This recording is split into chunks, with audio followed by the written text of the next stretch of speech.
Sipas dokumenteve zyrtare që disponon pamfleti, deputeti i Partisë Demokratike Kliti Hoti ndodhet në shkelje të rënd të ligjit numër 9367, datë 7 prill 2005, për parandalimin e konfliktit të interesave, pasi përfiton fonde publike përmes kompanisë së tij farmaceutike. Hoti, që përfaqëson qarkun e Shkodrës, është pronar dhe administrator de facto i kompanisë Novartis, e cila figuron kontraktore e Ministrisë së Shëndetësisë dhe e Fondit të Sigurimit të Detyrueshëm të Kujdesit Shëndetësor, FSDKSH, për furnizimin e farmacive dhe spitaleve me ilaçe të rimbursueshme. Në listën e fundit të barnave të rimbursueshme të publikuar nga Ministria e Shëndetësisë, kompania e Hotit zotron 78 lloje ilaçesh që financohen nga fondet publike. Në fillim të vitit 2025, Novartis kishte 53 medikamente, por pas përditësimit të tetorit, Ministra e Vis Sala dhe drejtori FSDKSH, Arti Papajani, i shtuan edhe 25 produkte të reja, duke zgjeruar ekskluzivitetin e kompanisë në tregun farmaceutik. Sipas të dhënave financiare,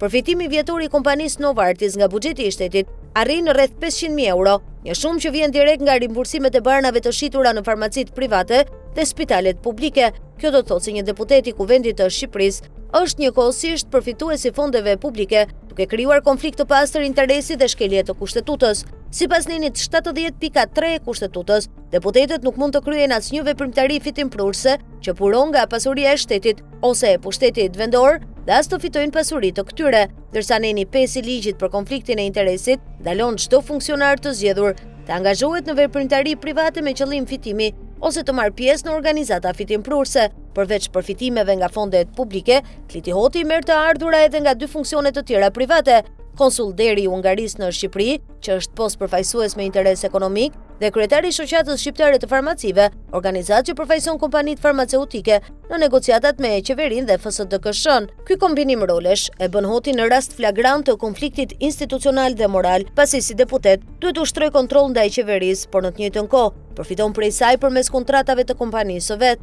Në të kaluarën PD ka kërkuar heqjen e mandatit për deputetët socialist Olta Xhaçka dhe Vullnet Sinaj për arsye të ngjashme, përfituan prona shtetërore apo fonde publike, por në rastin e Hotit, PD nuk ka bërë asnjë kërkesë, ndërsa PS deri më tani hesht. Nëse zbatohen standardet që vetë opozita ka kërkuar për kundërshtarët e saj, Hoti duhet humbas mandatin. Në të kundërt, heshtja e dyanshme e PS dhe PD-s dëshmon se klasa politike mbron njëra tjetrën për te ngjyrave, kur bëhet fjalë për përfitime nga shteti. Ky rast është më shumë se një çështje ligjore, është provë degradimit moral të elitës politike shqiptare, ku deputetët, pavarësisht partisë, janë zhderruar në klient të buxhetit të shtetit. Nëse institucionet e drejtësisë nuk ndërhyjnë, Novartis e Kliti Hotit do të vazhdojë të përfitojë gjysmë milioni euro çdo vit nga paratë e taksapaguesve shqiptar, ndërsa kuvendi do të mbetet stre biznesmenëve me imunitet politik.